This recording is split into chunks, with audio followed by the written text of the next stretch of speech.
El siguiente segmento tiene contenido o opinión.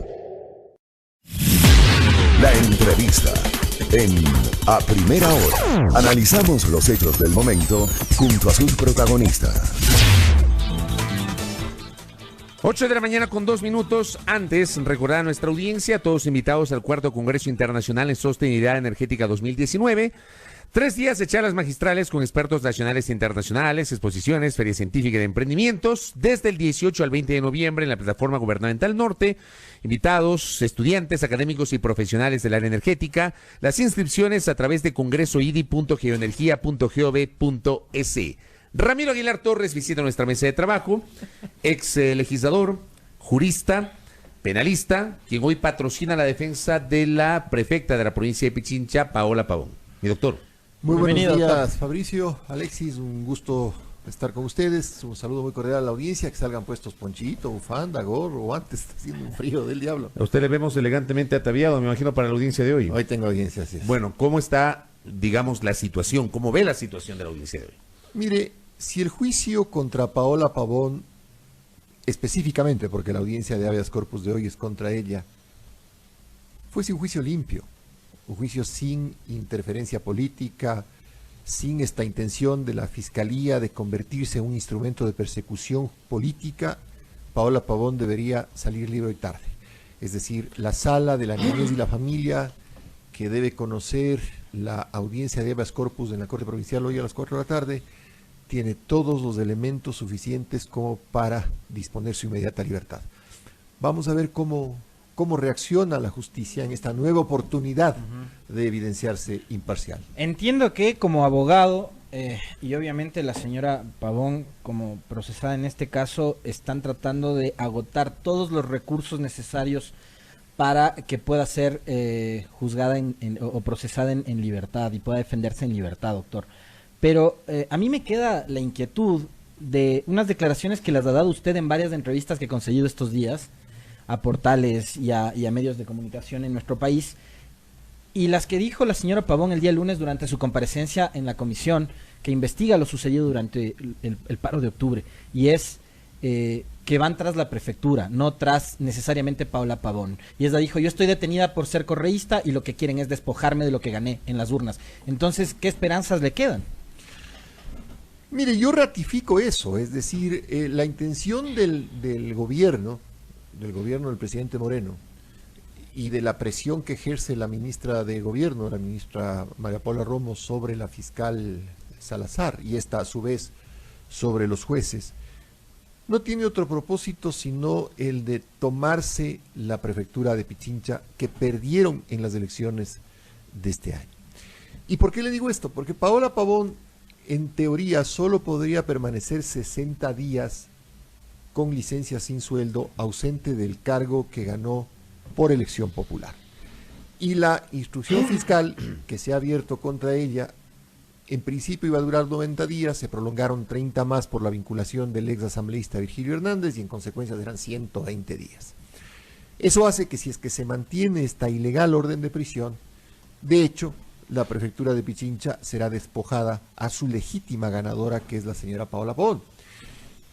Y esto es una cosa evidente, y tan evidente que Paola Pavón, cuando comparece a la asamblea en la primera audiencia pública relacionada con este tema, es decir, la primera vez que los periodistas pudieron acceder a declaraciones de la señora Pavón, en la comisión, porque todas las comparecencias en la corte han sido reservadas, misteriosa y mañosamente reservadas.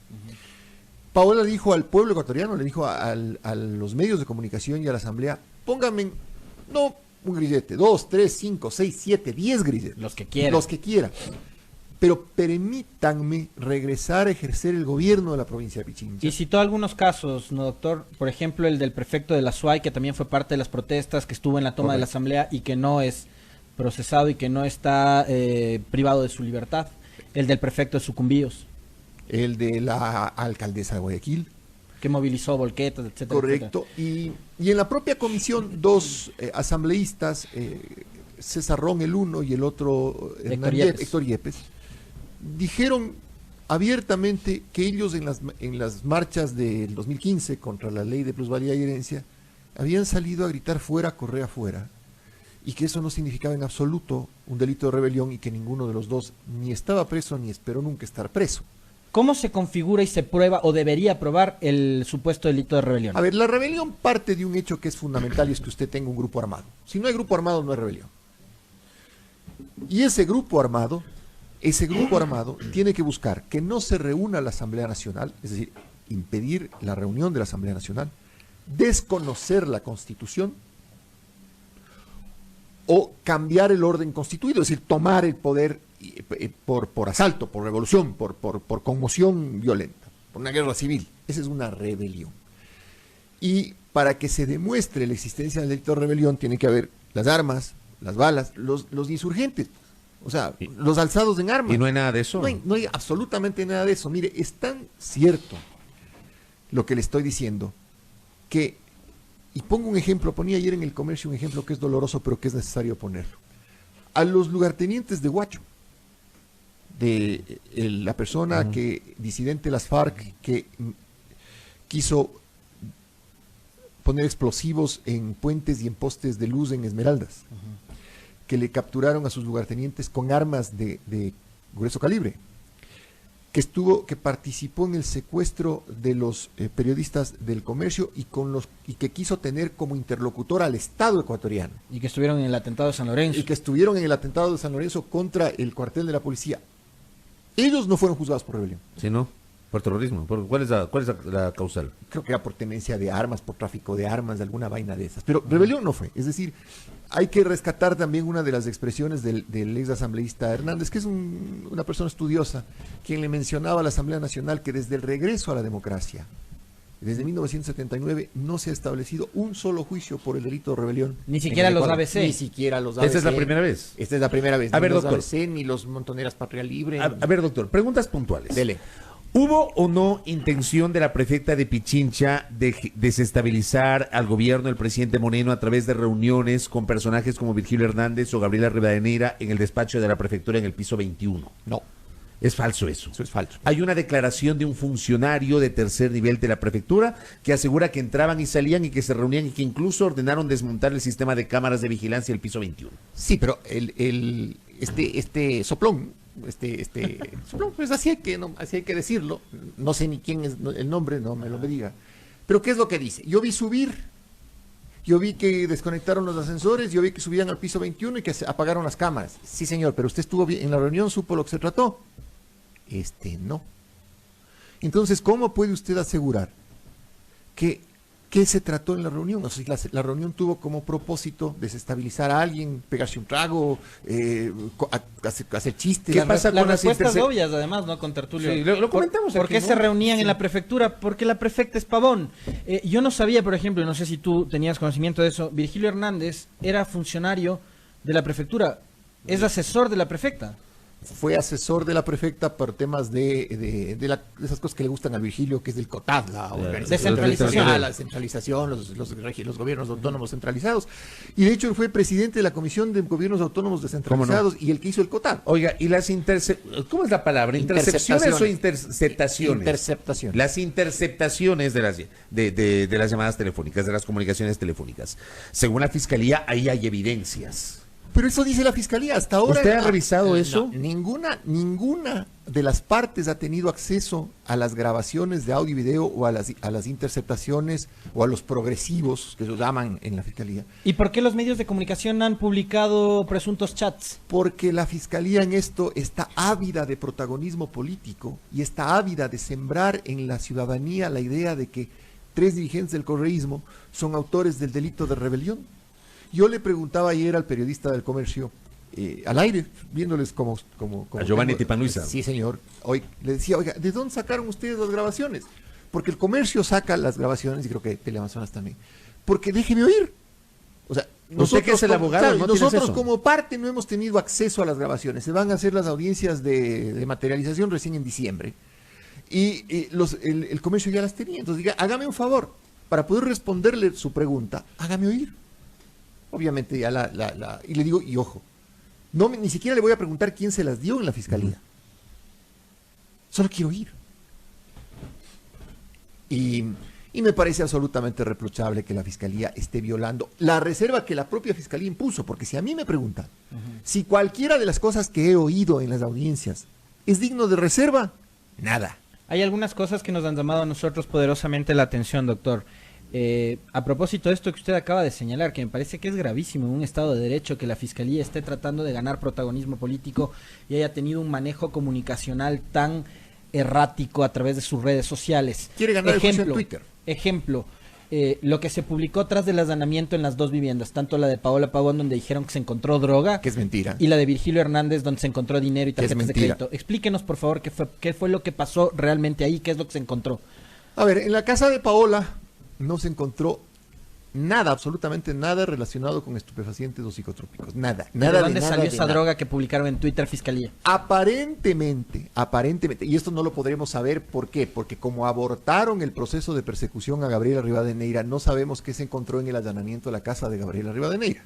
Sí, entonces, como es el único espacio que queda libre, a lo mejor encontraron ahí una pomada para las artritis hecha de marihuana o un pucho que alguien consumía, pero si la Fiscalía habría encontrado estupefacientes, imagínese lo que es no hacer público la cantidad. ¿Me explico? Es la malicia de decir encontramos. Si pudieron haber encontrado un emplasto para pero no la cantidad. Pero no la cantidad. Y dijeron que habían encontrado dinero. Y mire, el fiscal de Pichincha, en la audiencia de formulación de cargos contra Paola Pavón, dijo que habían chats donde se mencionaba la entrega de $740,000.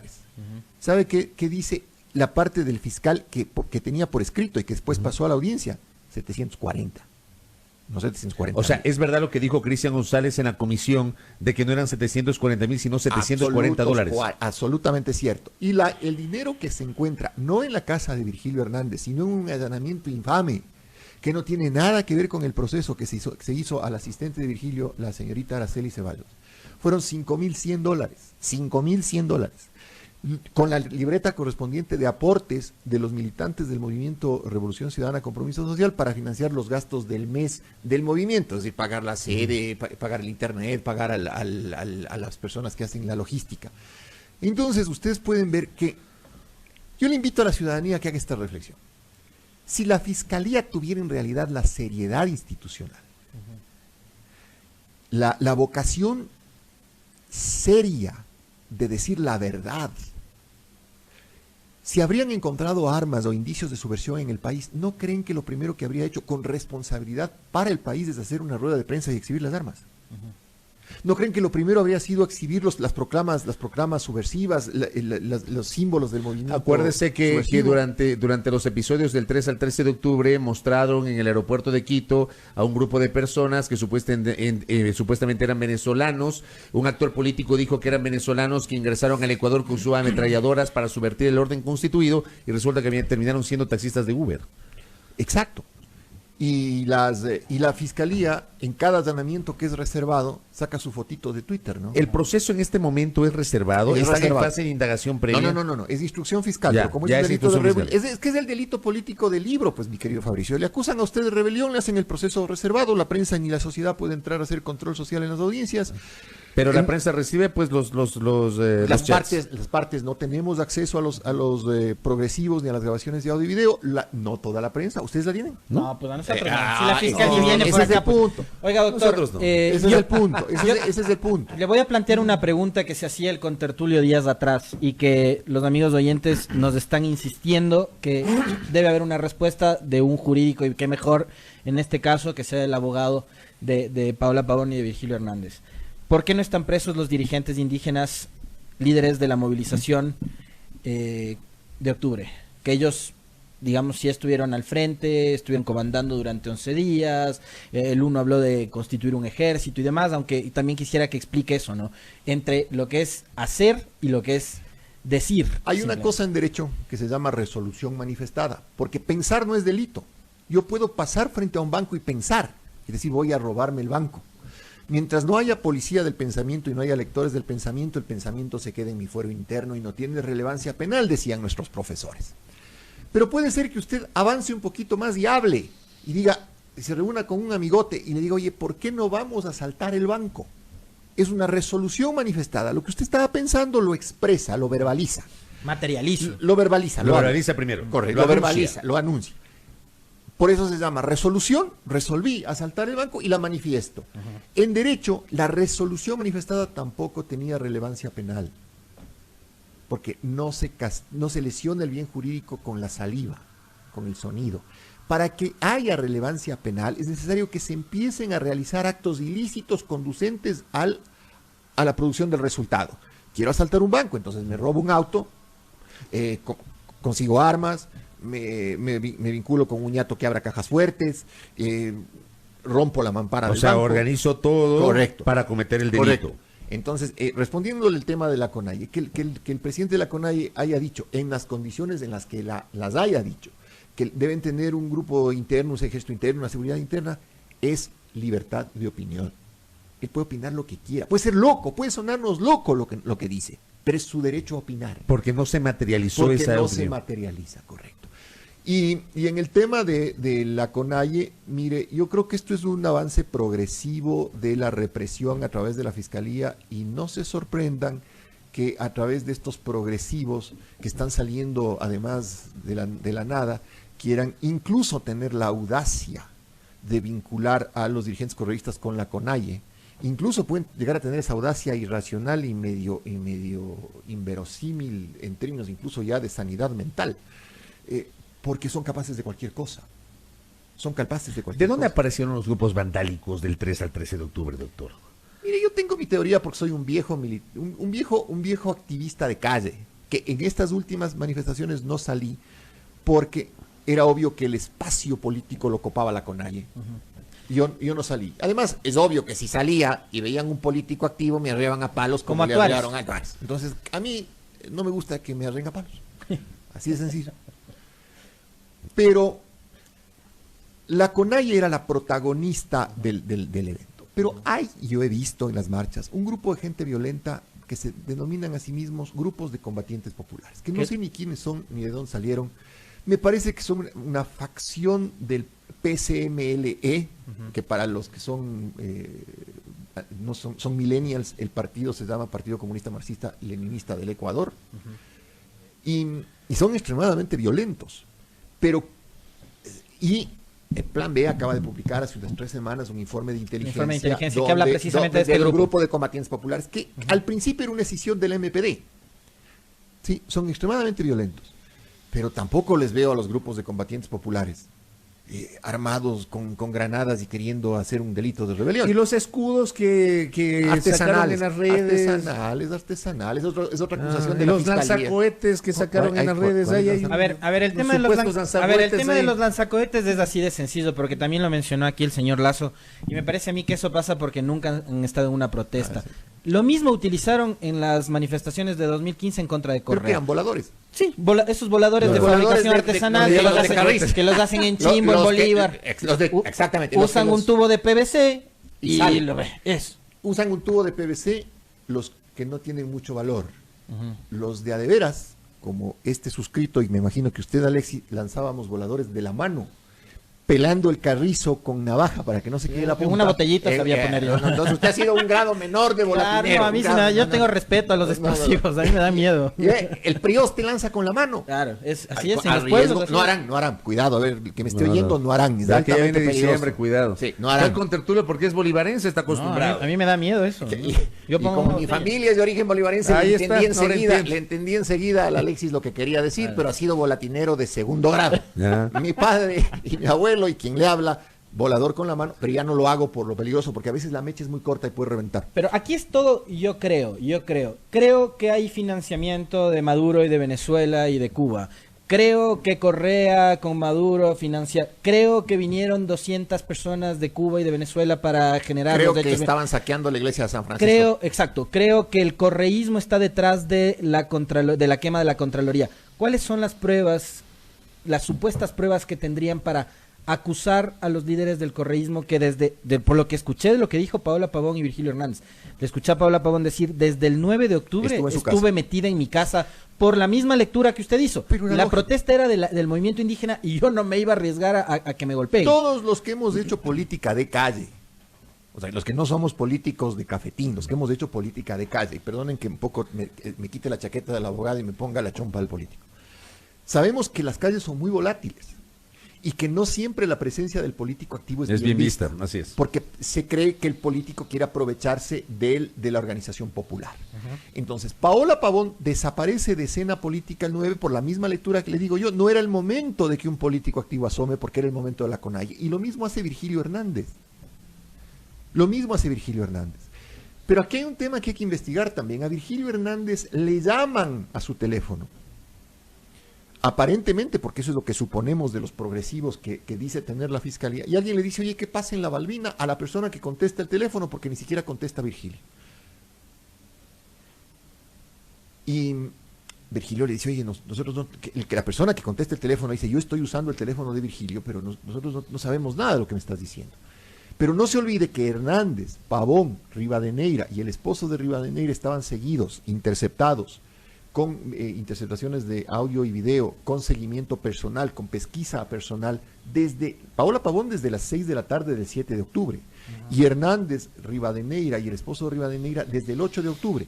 Si fueran dirigentes peligrosos de un grupo subversivo y rebelde, o la policía del Ecuador es increíblemente inepta, que les están siguiendo los pesquisas, 8, 9, 10, 11, 12 y 13, y no hacen nada. Entonces la pregunta es, ¿o es inepta? No, yo no creo que sea inepta, es que no había nada. Porque lo que motiva la acusación a Paola Pavón son dos tweets escritos en la red social Twitter y que descubre un patrullero del Twitter, que es un capitán Núñez que ha sabido patrullar el Twitter para la fiscalía. Y lo mismo pasa en el caso del tuit del asambleísta Virgilio Hernández. Si están seguidos esos días Hernández, mire, y Pavón, en la versión de Paola Pavón, el fiscal le dice, ¿usted qué hizo el 8 de octubre? Cuando ya sabía lo que hizo, porque tenía los informes de los pesquisas que le siguieron. Paola le dice, fui a una entrevista en La Posta en la mañana, después me fui creo que vino donde ustedes ese día, el 8. No, el 1 de octubre. Entonces el 8, de ahí salió a la prefectura, estuvo en la prefectura 8 horas, y después me fui a mi casa. Y claro, cuando uno lee el informe de inteligencia, que ese sí está incorporado al proceso, del pesquisa que estaba siguiéndole, incluso ponen ahí, ya nos retiramos a las 7 de la noche, la señora entró a su casa y fue a dormir. O sea, le estaban siguiendo. A Paola desde las 6 de la tarde del 7 de octubre del 2019. El tuit de María Paula Romo, ministra de Gobierno, a Paola Pavón. A ver, ¿Cómo lo interpreta usted, doctor Aguilar, que es su abogado? Mire, primero escribe Paola porque la agresividad del discurso de María Paula Romo esos días contra el correísmo y del propio presidente Moreno era evidente, ¿no? Es decir, querían posicionar el hecho de que los causantes de la violencia eran los correístas y que los que habían armado el zafarrancho nacional eran los correístas, al punto que Leonidas Issa se les ríe el día de la mesa el 13 de octubre en la noche. Y le dice, oiga, ¿usted cree que el correísmo tiene la capacidad de movilizar un país en 12 días y de paralizarlo? Están locos. Porque además el país se paraliza el 2, corríjame si me equivoco en la fecha, con el paro al transporte. El 2 y 3. 2 y 3, que es un paro patronal. El transporte decide retirar sus unidades. Después toma la posta el movimiento sindical, porque se acuerda usted, Fabricio, que tuvo la gentileza de invitarme a la radio y me decía, ya entra el paquete de reformas económicas y laborales, y que al final no entró. Y después ya la CONAIE se organiza por el paquetazo y es básicamente la subida del precio de los combustibles. En ese orden de cosas, este discurso agresivo de Romo y de Moreno, de que los correístas son los culpables, termina generando dos cosas. Primero, obviamente, que los dirigentes del correísmo se sentían perseguidos, agredidos e inseguros, y por eso Paola le responde y le dice, mira, no me busques, yo voy a estar en la prefectura, así que cualquier cosa, no les tengo miedo. Y le responde inmediatamente la señora Romo y le dice, déjame desocuparme de esta cosa, más o menos, ¿no? Porque además era el momento más duro de la represión, y después voy por ti. Y efectivamente fue por ella a través de la fiscalía. Palabras más, palabras menos.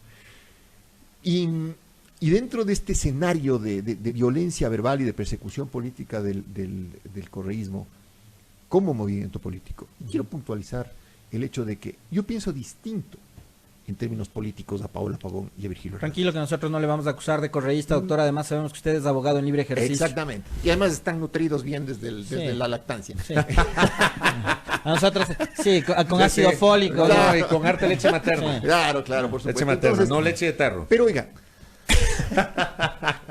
Leche de cabra, leche de perro, no se toma. A ver, el tema aquí es que no se puede vivir en un país donde se persiga a quien piensa distinto. Y es lo que está haciendo el gobierno con Paola Pavón, con Virgilio Hernández y con Cristian González. Eso les dijo un detractor del correísmo, que es Héctor Yepes, en esta semana en la comisión, ¿no? Claro, por Ni supuesto. siquiera a mí, que durante todo el tiempo, hace más de 2 años, grité fuera Correa fuera, me metieron preso, les dijo Héctor Pero es que Yepes. eso se cae de lógico. ¿Usted cree, doctor, usted además un tipo muy bien informado y muy bien enterado de las cosas, ¿el Ministerio de Gobierno coordina con la Fiscalía este tipo de acciones? Mire, a mí no me cabe la menor duda. No me cabe la menor Pero duda. no debería. El problema aquí es que es el origen político de la fiscal Salazar. O sea, la fiscal Salazar está puesta ahí con una nota de 10 sobre 20. Porque digo, dentro de una lógica institucional Claro, debería no haber debería, una coordinación. no debería una lógica institucional, pero en la realidad de los hechos, la señora tiene que agradecerle a alguien que le hayan puesto con una nota de 10 sobre 20 en la Fiscalía General. ¿Usted cree que por ahí va la cosa? Yo creo que hay un alto compromiso político de la fiscal general con el gobierno. Y la señora Romo simplemente es el instrumento político duro del gobierno. Y es esa necedad de querer servir a quienes le hicieron el favor de hacerle fiscal la que le impide ver con objetividad este proceso. Entonces tenemos una fiscalía que no actúa objetivamente. No, para nada, pero tan absurdo es el actuar de la fiscalía que ciertos medios tienen acceso a pruebas que las partes no tenemos. Eso es absurdo, doctor. Pero es absurdo, es ilegal, es indignante. Ayer Leonidas dice en su intervención, decía, si tenemos un Estado en donde realmente exista independencia de las distintas funciones y poderes, debería haber más gente procesada por lo que sucedió estos días, y no están. Y él se refería a algunas personas que actuaron, ¿no? Durante la protesta. Hablaba del rol, por ejemplo, que jugaron Jaime Nebot y Cintia Viteri en Guayaquil. Pero ahí déjenme hacer una reflexión, Alexis, desde el punto de vista estrictamente ciudadano y político. Yo creo que las movilizaciones y las protestas de octubre deben tener, cuando pase el tiempo y tengamos una lectura más abierta del tema, yo creo que hay que volverlas a leer. Y una de las cosas que hay que volver a leer, por ejemplo, es el incendio de la Contraloría. Hay que volverlas a leer. Porque Salvador Quispe, cuando hay el primer intento de incendio de la Contraloría, dice que son militares a alguien y dice que infiltrados. son militares infiltrados. Y después la Contraloría es incendiada 3 veces. O sea, ¿alguien puede explicarme cómo un edificio público que está en la zona 0 no tenía el resguardo militar suficiente como para ser incendiado? Punto 1. Punto 2. El imaginario de la clase media quiteña, subrayo esto, el imaginario de la clase media quiteña y de ciertos medios de comunicación, quiere construir la hipótesis de que en la Contraloría habían documentos valiosísimos y irrecuperables, y que el correísmo tenía que quemar la Contraloría para quemar pruebas. Ese es el absurdo más grande que puede oírse de boca de alguien que tenga sentido común y que no conoce cómo funciona la Contraloría. ¿Cómo funciona la Contraloría? La Contraloría lo que le pide a usted son copias certificadas de los documentos que reposan en las entidades públicas. ¿Sí? La Contraloría genera sus informes sobre los documentos certificados y las copias certificadas que le remiten las entidades públicas, porque los dueños de los documentos y de los archivos son las entidades públicas. Y cuando hay pruebas de indicios de responsabilidad penal, es obligación de la Contraloría remitir esas copias certificadas a la Fiscalía. De tal forma que en la Contraloría no habían documentos irreparables, pero sí podía construirse este mito de que el correísmo quería quemar la Contraloría para ocultar las pruebas. Y la tercera cosa en el tema de la Contraloría es ¿qué sacaba alguien quemando la Contraloría en términos políticos? Culparle a Correa, pues. Exacto. Eso está, O sea, eso es obvio. por eso le digo, amerita otra lectura.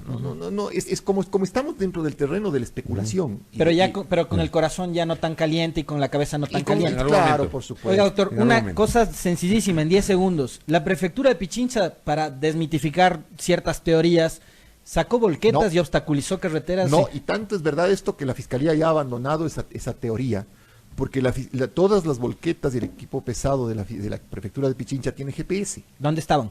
Entonces saben exactamente dónde estaban y hay un reporte del GPS de que ese equipo estaba fuera de las áreas de conflicto y además inmóvil.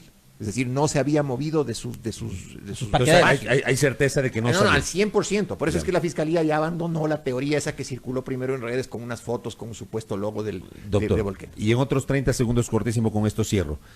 ¿Qué expectativas tiene usted de la audiencia de hoy? Real, expectativa real. Mi expectativa real es de que la justicia reconozca esta barbaridad y Paola Pavón salga en libertad. ¿Qué Esa- pasaría si le niegan el habeas corpus? Iré a la apelación y estamos esperando, no se olvide usted, estamos esperando la resolución de la petición de medidas cautelares de la CIDH, que la CIDH no puede darla todavía porque hasta el 14 está en el Ecuador y por asunto reglamentario no puede emitir un pronunciamiento sobre el país que le acoge en su periodo ordinario y que espero que de regreso a Washington pueda darnos ya una respuesta a las medidas cautelares. Correcto. Gracias, doctor. Muy A amable, ustedes, doctor. Muy amable. Muy amable, gracias. Ramiro Aguilar Torres, abogado de la prefecta Paola Pavón, 8:31.